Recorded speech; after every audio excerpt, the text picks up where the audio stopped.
It's on Google, right?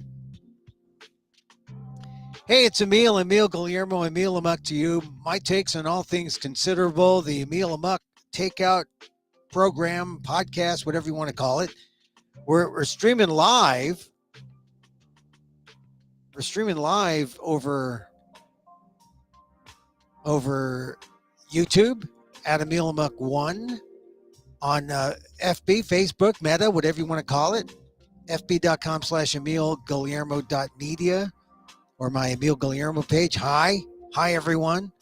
We're also on X, Twitter at Emil Amok. So we're out there. You can catch us live. We're here close to 2 o'clock every day, or every day when we can, but generally 2 o'clock. Sometimes we repeat. If we repeat, then just go to the familiar places and get your takeout, where it's called a takeout because you can eat here or take it out. And it is just so busy, right? Trump gets in, the 24-hour news cycle is obliterated. It's now like a 24-minute news cycle, with every time Donald Trump opens up his mouth, it endangers someone's rights. I mean, that's the thing. Every time he opens his mouth, it's some kind of endangerment of someone's rights in America. And that's why it's worth talking about. I mean, we had a shooting in a high school, and it got some coverage. It was in Nashville. But if you didn't hear about it, and if it was just on the crawl of your cable news screen instead of, hey, we're live, we got people there, this is because the news has suffered from a kind of, this is the carbon effect of Donald Trump on the news environment. His aura hangs over us like a shroud, and nothing else exists. Nothing else. It's, other metaphors people have used. He sucked the air out of the news hole. He's the news hole. Well, he's president of the United States. Not president-elect, he's the president. So we pay attention to him, and he lies. He's fact-checked, and people still believe him.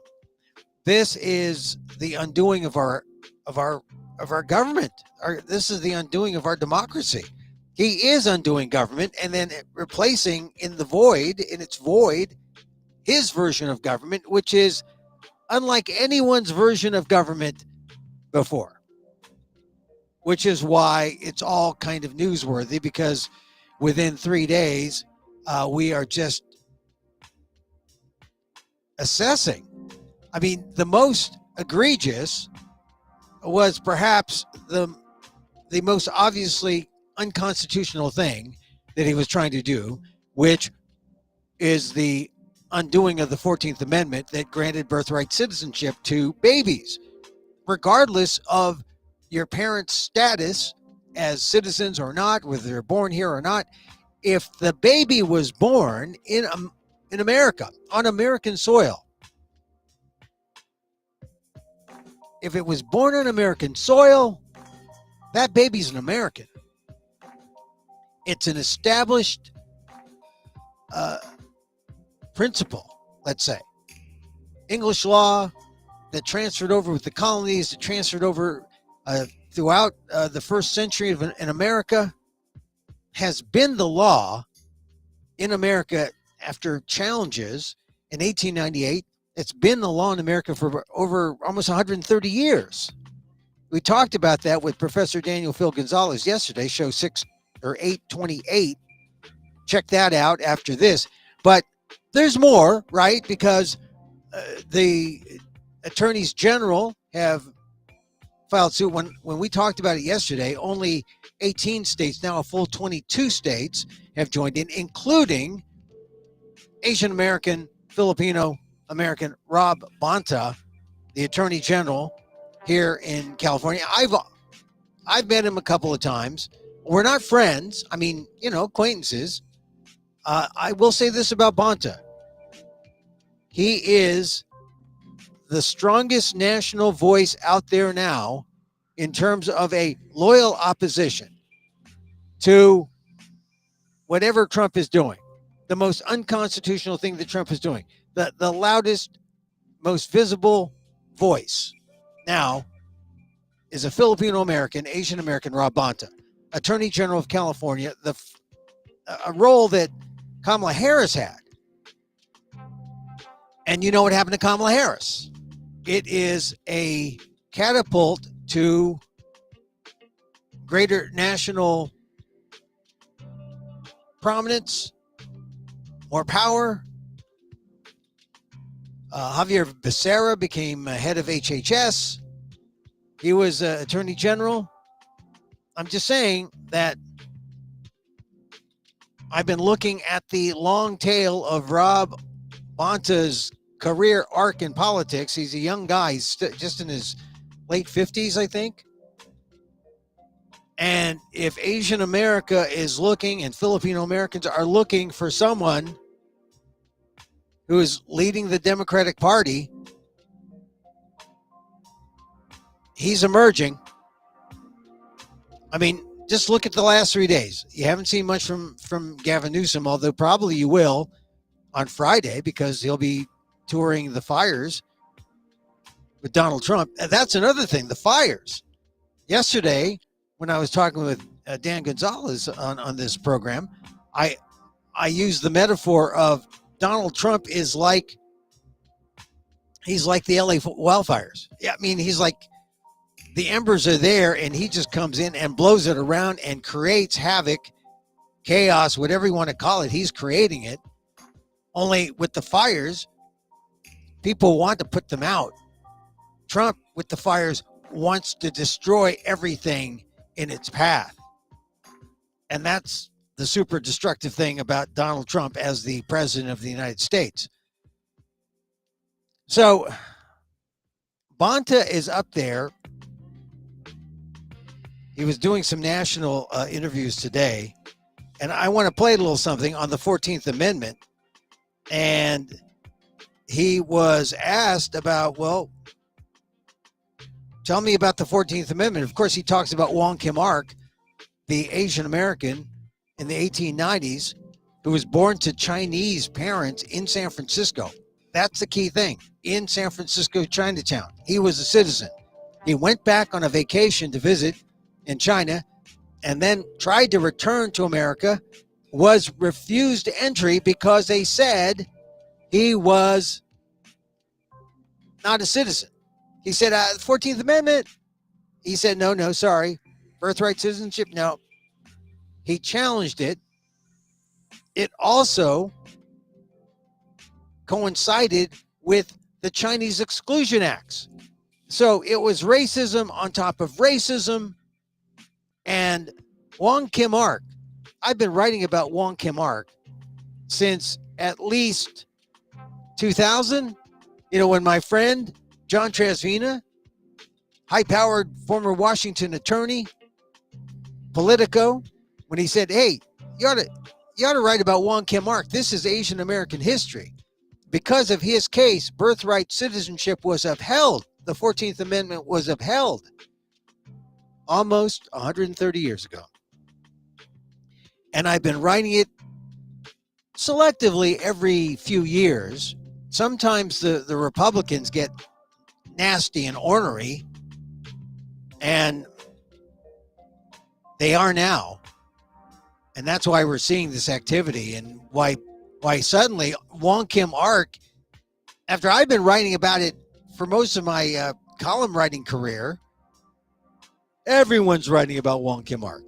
It's like, hey, by the way, the San Francisco Chinese guy, Wong Kim Ark, he's the reason why we have the 14th Amendment now.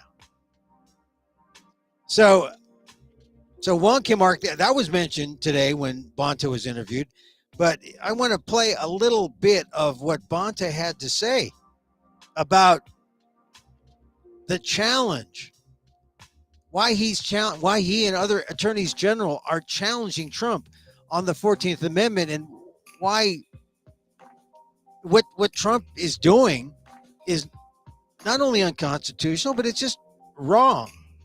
Unfortunate, but not surprising that on day one, the president decided to trample over the Constitution, attack American citizens, attack children, attack a bedrock principle of our country. And we have a rule of law in America, and the court is where we will see the president to hold him accountable, make sure he complies with the Constitution. So we expect to stop this executive order before it is ever implemented, to seeking an injunction in court. And we are also seeking a national injunction so that it never sees the light of day and is never implemented and never harms any child in America. And that's a key thing. They're trying to stop it from harming anyone. We hope it works, and then they can argue, in court, and no one gets harmed, while they argue. And then, of course, I raised the question yesterday because it's unclear if Trump wants to do something so unconstitutional. He'd make it retroactive if he could. That's an open question. Although, as Dan pointed out, you can't make laws ex post facto. You can't post date them. So this clearly will impact people or young babies now and in the future. So current generations, future generations, the key date, or the date will be key if, people are planning on having babies, maybe have them now, because you can beat any ex post facto idea. But Donald Trump wants this. Rob Bonta and 20 some other attorneys general around the country want to fight him and say no. So power to Rob Bonta. This is going to get him on. People are going to recognize him. He's the Californian who stood up for this. And I just hope that this, I just look forward to the argument on the 14th Amendment. Now, the other thing that came out today, the Department of Justice said, all that stuff about sanctuary cities? We're going to go after officials who try to block our ability to do what we have to do to enforce immigration laws. And this came out while Bonta was being interviewed. This is what Bonta had to say. Surprise, another scare tactic from the federal administration. We are very well aware of what the law requires us to do and what it permits us to do. We have strong states' rights under the 10th Amendment of the United States Constitution. All right, so he says, hey, we got strong states' rights. 10th Amendment of the Constitution says, hey, you can't come in as a federal law enforcement folks and boss us around. And this is something that Bonta brings to the table because California has already fought this. This issue is adjudicated already. The Trump administration tried to condition grants on California sanctuary jurisdictions revoking their status, and they were stopped by a court because they can't do that. We know that we don't have to participate in immigration enforcement activities, and certainly the federal government may if they act lawfully, and we will not interfere or get in the way if they are acting lawfully in their duties. But they cannot commandeer or conscript or force cities or states to do their job for them. But they may do their job if they do it lawfully. And that's really what sanctuary cities are all about.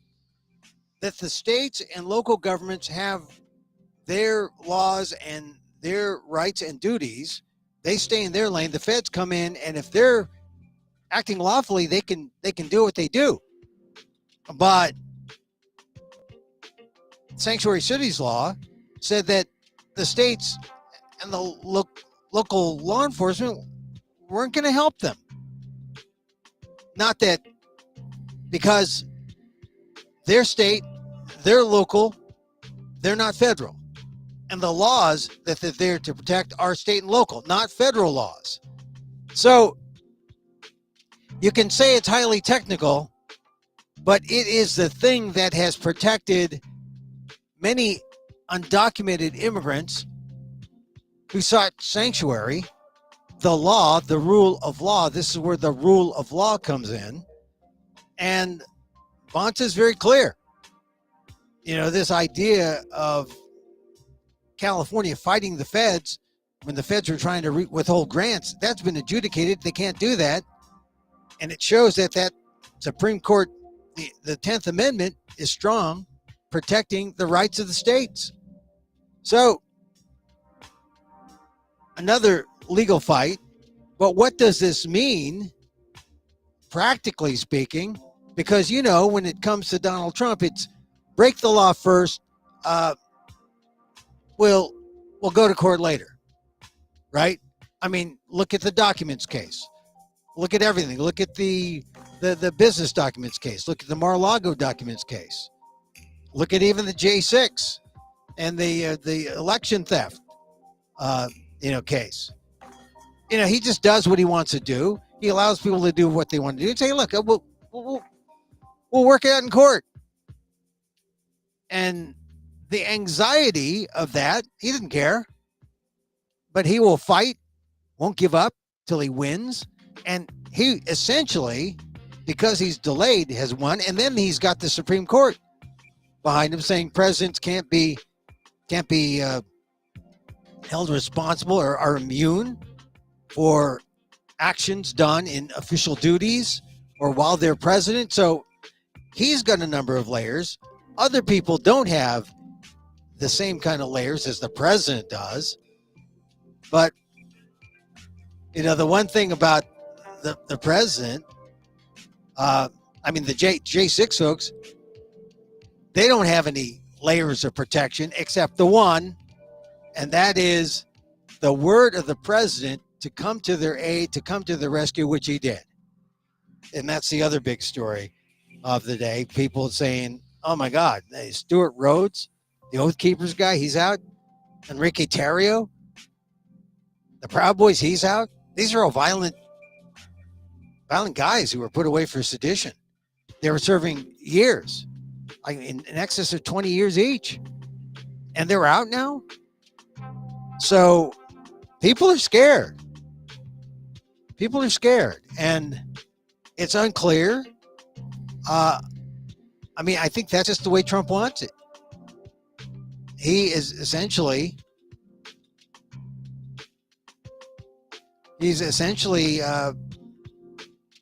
establishing or letting his MAGA types know, you're the militia. Do things in my name, right? In my name, if you do things, hey, I'll protect you. He's acting like they're militia God. I saw a number of people interviewed saying that, you know, cops who testified against some of these guys, you don't think they're going to be targets? It's a more violent America. And what Trump did when he pardoned those J6 guys, the insurrectionists, he essentially gave them carte blanche to do things in his name and not fear any kind of retribution, because he will rescue them. He will come to their rescue. And what's interesting is Axios reported this. When it came down to, you know, like signing those things, signing those orders, notice he didn't mention it early on, you know, in the day. He waited till close of business, essentially. And then he signed all the orders. And one report said he was so frustrated for these sweeping pardons for 1,500 criminals and defendants. It was kind of a last minute thing. Axios reports, as Trump's team wrestled with the issue, Trump just said, F it all, release them all. An advisor familiar with the discussions told Axios' Mark Caputo, and Caputo he's on the inside. He's the fly on the wall. And even though J.D. Vance was saying, oh, he's not going to release every felon, he's not going to release the violent ones. Well, Trump said, F it all. Release them all. Sort of like Pokemon cards, right? I guess. So this is where we are with Trump. It's whatever Trump says. He's got his people to do whatever he wants. His people are smart. They're not just aides out of college. Like a lot of congressional aides are like really smart people. The people who are aides to Trump are all like lawyers. They're lawyers. They're not just, nerds. They're lawyers. They know how to maneuver government through all the little pathways to get to the bad thing that Trump wants. His bad result, if it's his good result, bad result for others, they know how to get there. And no one has the guts to stand up to him as a Republican and say, hey, is this safe? No one is willing, if you're a Republican, no one is willing to say, hey, this is a bad idea for all of America, right? To let these violent criminals out. That doesn't sound like a good idea. I mean, I saw House Speaker Johnson. What did he say today? Well, not second guessing the president. He said, I believe in redemption. Yeah, these are people who were trying to overthrow the government, Mike Johnson. Anyway, this is the new America, and not the new America that I was hoping for in 1989 when I saw the population of the country change, or the projection of minorities becoming the majority. That's the new America, not the white-dominated America, not the old America, but a new America, diverse, a new America that was full of people that came from other places, immigrated, or they were born here to immigrant parents. It was the promise of America. That was an exciting thing in 1989 when the first demographic surveys came in. And I was hopeful that was my beat, covering the new America. But now the new America is Trump. The reversal of all of this that we have been building. And I must say, we are seeing it now. I mean, it's kind of scary, frankly. I mean, I got to admit, it's kind of scary, especially today. And this is the hour, right? We were told that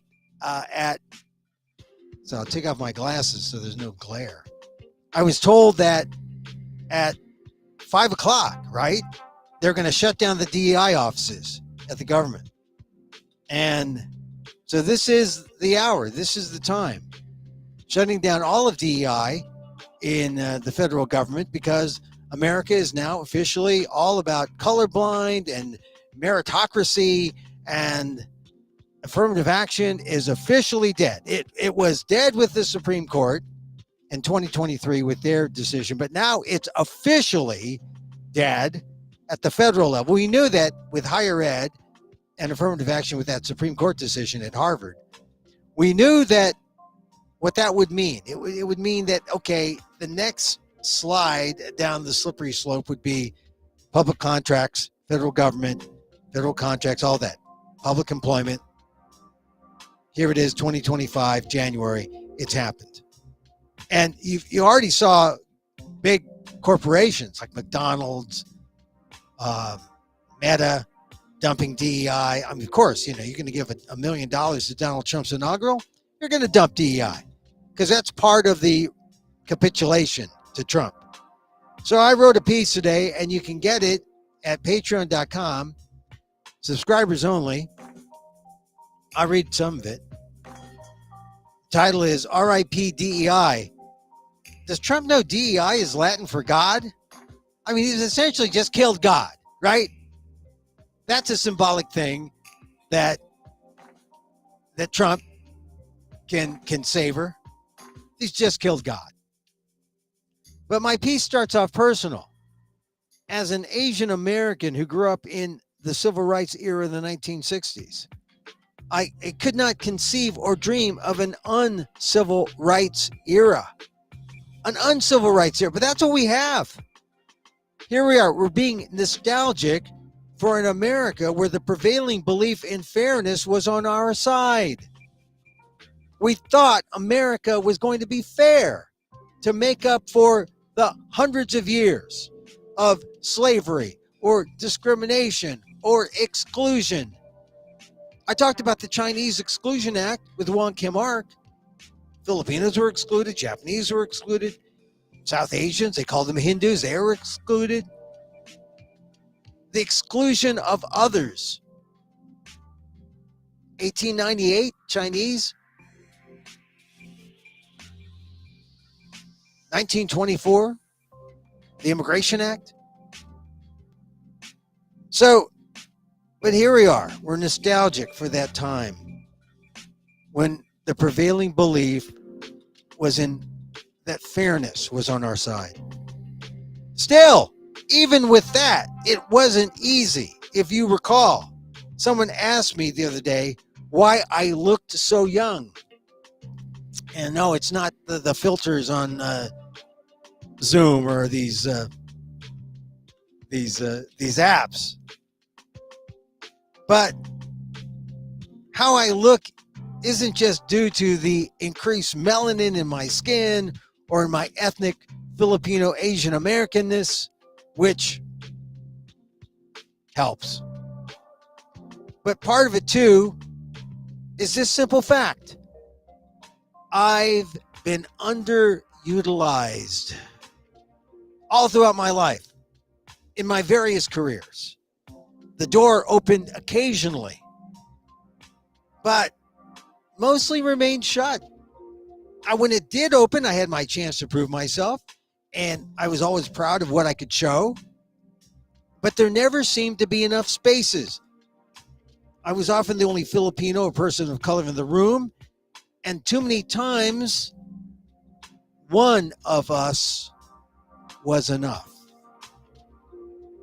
So that was civil rights as I saw it, but now my heart aches when I see the federal government is not only keeping the door shut, it's eviscerating the office in its founding philosophy, intended to help minorities and the people of color get a fair shake.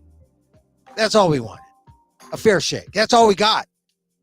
We didn't get a push, and if we got a push, we only stayed in based on merit, based on if we could do the job. It was always a meritocracy. Donald Trump's executive order on affirmative action aims his wrecking ball at the order issued by President Lyndon Johnson in the 60s. Johnson had this vision that led to more than 6 decades of trying to erase the white bias in government jobs and contracts. And it served as a model to both the public and private sector. It created the crack in the door where people like me got our shot. Johnson's order also served as a model for higher ed. But those efforts were essentially killed by the Supreme Court in 2023 in that case against Harvard. The Supreme Court killed it.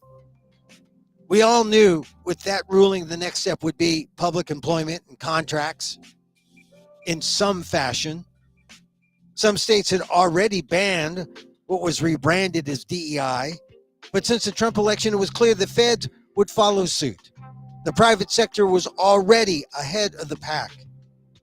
Trump at the inaugural speech didn't dare mention the J6 pardons to come, saving that for his close of business surprise, he didn't even mention the unconstitutional act of dismantling birthright citizenship from the 14th Amendment.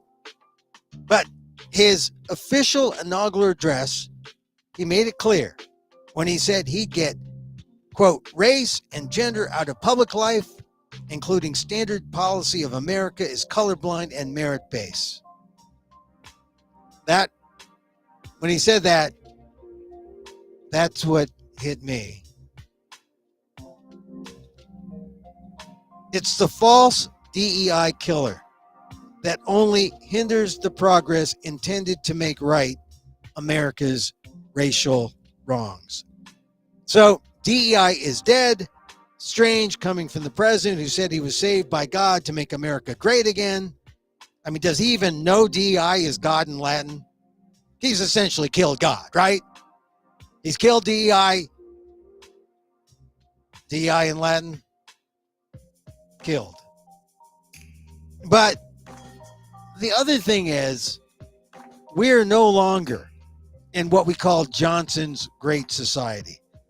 We're in 47's diminished Trumpville. Trumpville. That's where we are. It's where the remedies of discrimination are seen as the sources of discrimination. It's an America in reverse, in a speedy Cybertruck heading backwards to our racist past, and masking it all as colorblind meritocracy. That's why Trump's leading by example, nominating some of the most unqualified people to his cabinet. Pete Hegseth to lead the Department of Defense. Is that an example of meritocracy? Are Kash Patel and Tulsi Gabbard Trump-era de facto DEI hires? Or maybe all that matters isn't race or gender, but money.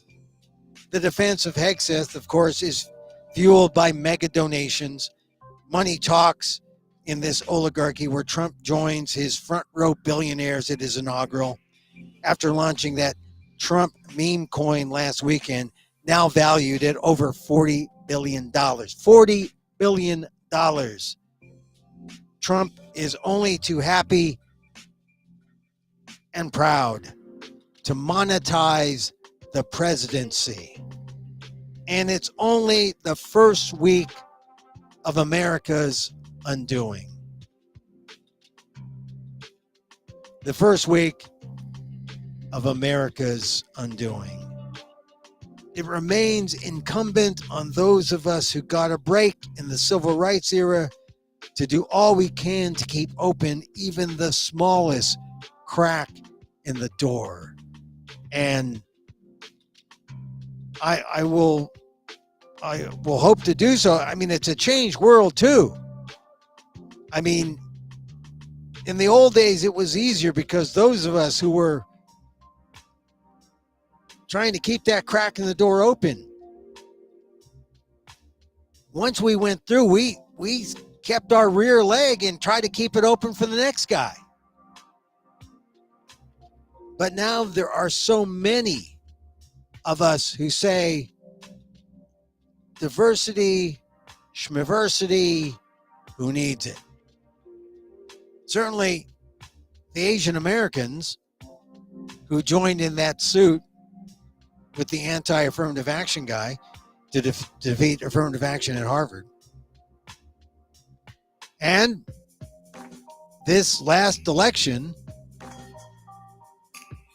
no doubt, we had a strange diversity, a negative diversity of Trump building a winning coalition of Latinos and African Americans and Asian Americans who are joining his MAGA crowd and some moderates to say, yeah, maybe you can lower the price of eggs, which incidentally is still way high. The price of eggs is way high. I saw something the other day. Everyone seems to say, okay, we know the worst is coming. people are trying to just deal with it, saying, oh, we know the Nobel laureates, the Nobel economists who say that tariffs are inflationary. We know they're right. They're right. But Jamie Dimon, the Citibank guy, Chase guy, said, yeah, it's going to happen, but we're going to deal with it. We're going to manage it. Yeah, some people are going to get through the storm, and some people are going to get wiped out. And that's the capitalist attitude right now. It's just like when you go, try to live in New York City. People say, yeah, love New York. And that's why I live in this 200 square foot hole here. Look, New York is great if you can insulate yourself from all the problems and troubles of New York. It's a big difference if you're in a penthouse on the east side or if you are in the Lower East Side. And when I heard Jamie Dimon say that, I think he was trying to tell the markets, hey, look, don't crash this, guys. He's over in Davos with the real oligarchs, Jamie Dimon. And on CNBC, he said, hey, look, tariffs are bad. Deal with it. So trying to take the blow, maybe because he suspects that when tariffs are put in by Trump at some point by February 1, Jamie Dimon fears a major drop in the market. And the market's been going up. I didn't catch what it did today. It was up yesterday. Enthusiasm for Donald Trump. But for how much longer? At some point, people say, hey, the price of eggs is still up. It is. Hey, what is it? I mean, I think the message by releasing all those violent guys from J6, guys and gals, there were some women in there. I think the message was arm yourself. I think, is that it?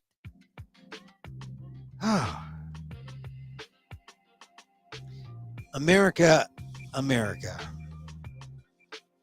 God shed his grace on thee. Or shed his light. We could use some grace and we could use some light. So this is where we are, and I'm trying not to be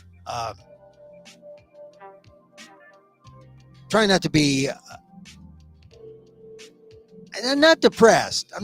It's just that there's a lot to take in, and I consulted my guru guy, and my guru guy said, yes, this is the time when you should have no preference.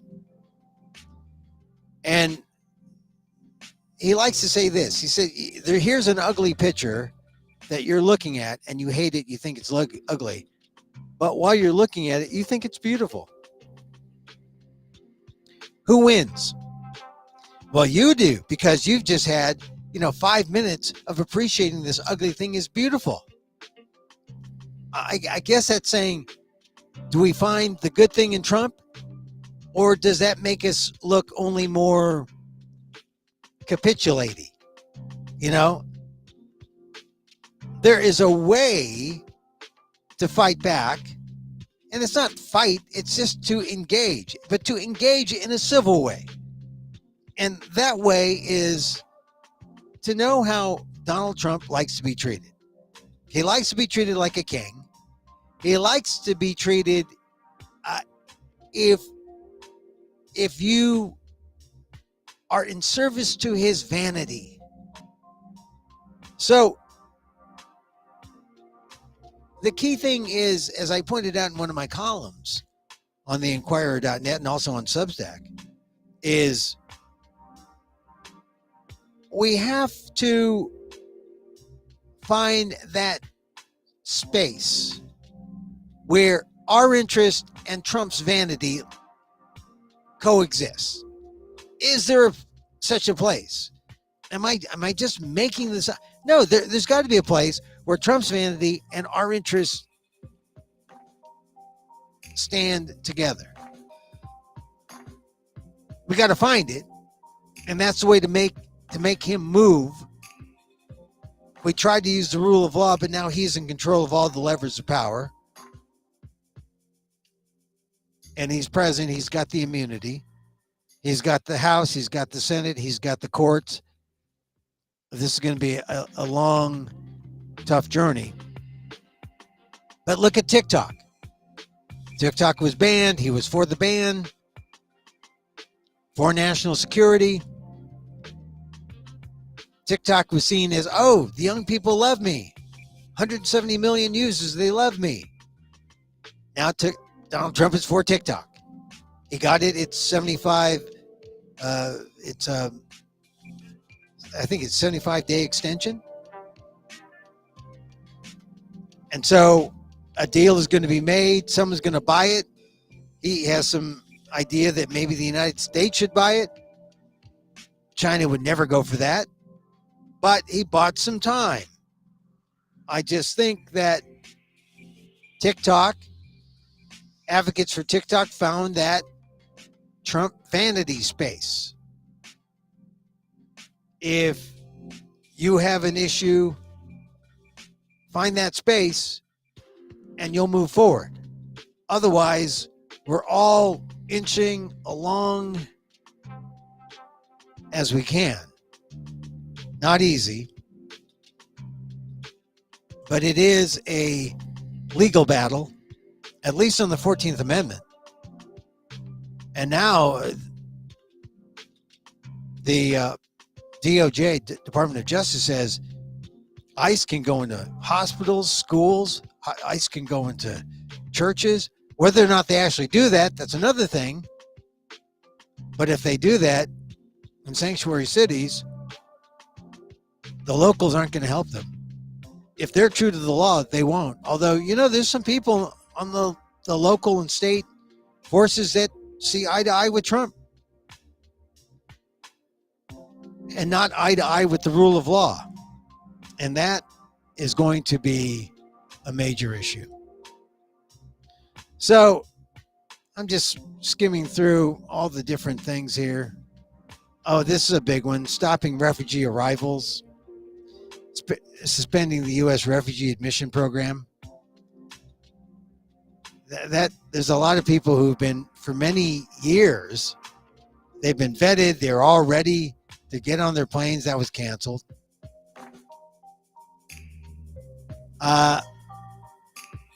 So there's just all these things. It's the little things that you got to look at, like requiring the collection of DNA samples and fingerprints from immigration detainees under a 2005 federal law, forbidding so-called catch and release, which allows some migrants to remain in the U.S. while awaiting their immigration court proceedings, in favor of detention and deportation. So no, hang out in line wherever you want. Nope, not doing that. But he's mentioned that. A lot of these, as I'm looking at AP's list, these are things that were talked about, and some of which were kind of spelled out in that Project 2025. I think one of the key things that will not get a whole lot of play that should is this climate change thing. I mean, we have another fire in LA, and it's in a nice area. That Santa Clarita area, Castaic Lake, just above Santa Clarita. But people in Santa Clarita are evacuating, I believe. And that's all the winds and the fuel, the dry brush, all that, climate change. Here's something that I'm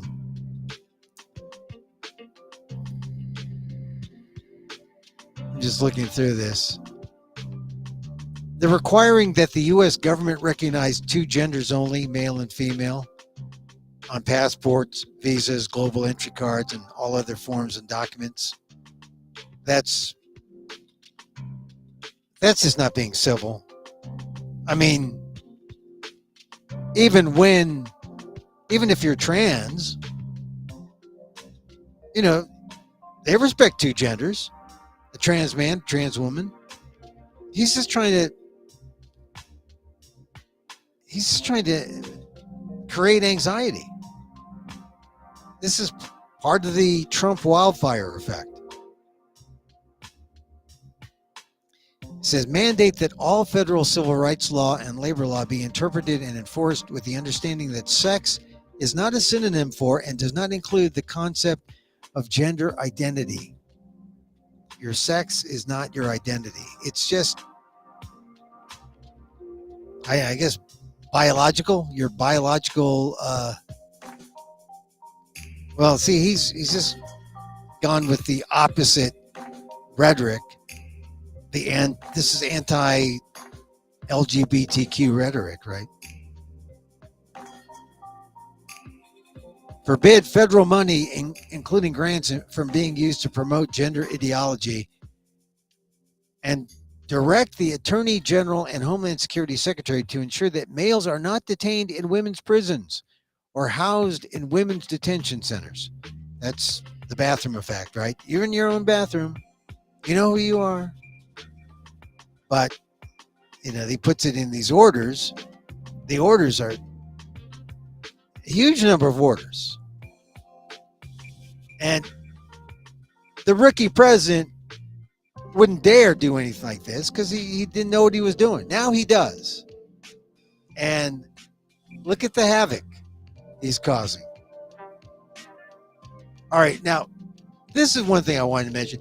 Restore the name of Mount McKinley in Alaska. The tallest peak. William McKinley, 25th president. He's the one who made the Philippines a colony, right? He's the imperial president.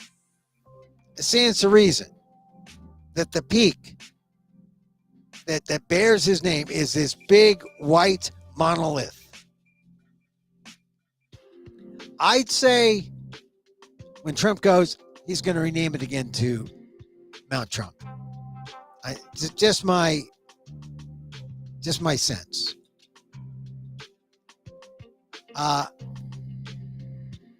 Yeah, long list of these from the J6 death penalty.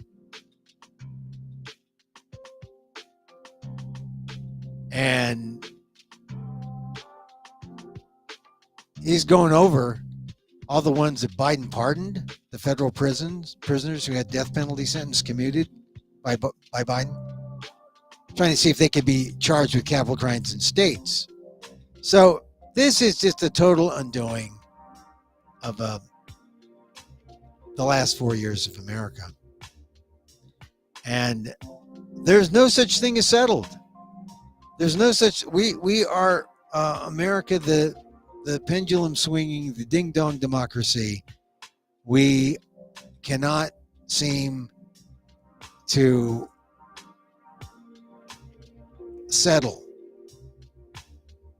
The fight is ongoing. It used to be like, hey, we fought it once, we're not going to fight again.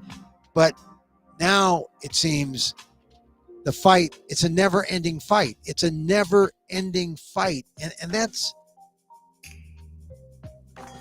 kind of a shame. It's like we fought once, we had a decision, it's settled.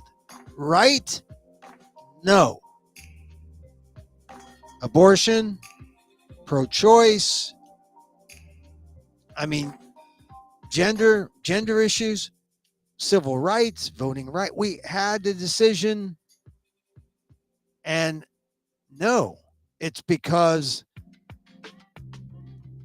we should have figured that things would be fluid, things would change, the politics would change, and so would the law.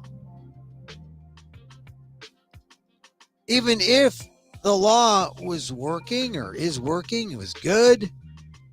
I mean, was diversity really Now, some people say, oh, Emil, diversity was terrible. Look at all our white bros who didn't get in to XYZ. They weren't hired. Well, you say that. I don't know if it was ethnicity that prevented them from getting through. They might have blamed that, their whiteness, but maybe it was meritocracy. They weren't good enough. I mean, you look at the millionaires up there, or the billionaires in the oligarchy, Bezos, Zuckerberg, Tim Cook. I mean, Sundar Pichai was born in India. He's Google. No one knew his name. Oh, Sundar Pichai, the Google guy. No one. I mean, people kept saying, "Oh, the Indian guy, the South Asian guy."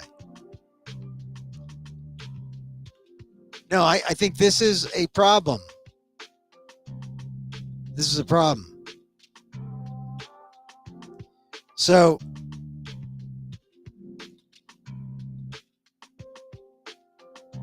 a lot of people are talking about that Trump currency.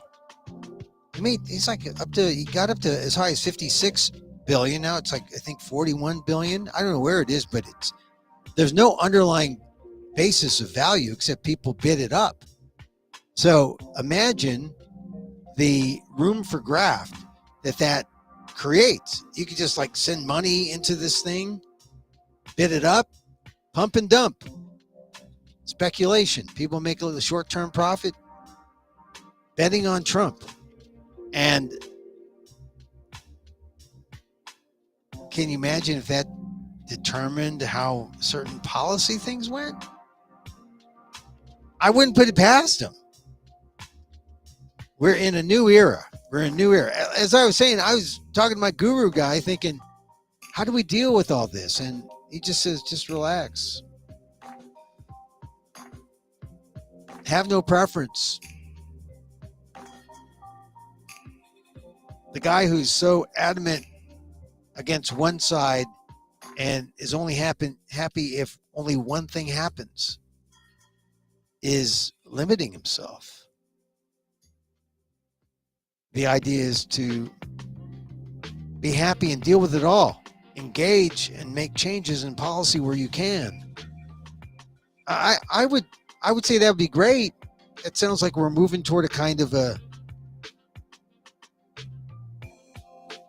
sense of civility, but everything is done with a kind of spitefulness, a kind of like, yeah, I just beat your ass. It's a real toxic male. Can I say that? It's a real kind of toxic male thing. It's a real UFC thing, right? And, there's Mark Zuckerberg, cage fighter. I don't know. The option is this ends in 2 years because with midterms, or it ends in 4. But I don't know how it ends if the Democrats on this week 1 have no real opposition to all the things we're seeing, except the attorneys general of the United States, about 22 of them, one of whom who's getting more press than the others is Rob Bonta, biggest state in the union, holding an office where people like national leaders like Javier Becerra, Kamala Harris came from. So let's see. We'll see what happens. Hey, I just want to make mention that I'm appearing in a play. Yes. In my free time. I'm an actor. I'm going to be in an off-Broadway production at Theater for the New City on 10th, on First Avenue. First Avenue and 10th Street, Theater for the New City. Check it out online. The Shine Challenge. You can get tickets at ovationtix.com for Theater for the New City. if you're watching this now, you can see the link on the screen. Hey, the Titanic. I saw Mount McKinley. That's a big peak. That's a big white monolith. But another white monolith of its time, about 15 years before McKinley, was the Titanic, 1915. Big white ship. And it sank. And there's an old, I don't want to call it a folk tale, but it was a bit of oral tradition that spoke of what happened to the Titanic, and that there were black stokers and there was a black man on board, and that he was a survivor, and that he may have been the person who sank the Titanic. And black people told this story in the oral tradition of the time. It's been passed on. Ishmael Reed took just a series of lines that were recorded by the writer Langston Hughes, and Ishmael wrote a courtroom drama. What if the black man who was believed to have caused the sinking of the Titanic was actually put on trial? Wouldn't that be an interesting Perry Mason episode? Well, as it turns out, it is. And as it turns out, this is also a kind of an animal rights play. It's an interesting, fantastical, satirical look at the Titanic legend, told from the perspective of the Shine. They called them toasts because they were oral toasts that were said in black neighborhoods, among black families. It's a great Black History Month thing to do. It opens a week from this Thursday at the Theater for the New City. It's the Shine Challenge 2025. I have a very small role, but hey, doesn't matter. I play a key role. I play the white racist. What does that look like? You got to see it. Got to see it. Okay, we're going to run. Thank you for joining me. Good to be here. Got to be strong, right? And my guru guy said, you got to be spiritual. Spirituality helps. Because you see that the outside doesn't make you happy. That the inside helps you get your chi going, your chakti, your chi power through the crown chakra. Oh, wow. Hey, anything to get you to feel good in these times, huh? Okay, we leave with a little loving kindness. And so as I wish for me, I wish for you. May you be safe. May you be happy. May you be healthy. And may you live with ease. Emil Guillermo here. Rewind, go back, listen to all of 829. Go to 828 on YouTube at Emil Amok 1. Or on Patreon. Get my bonus on DEI. Till next time. Mahal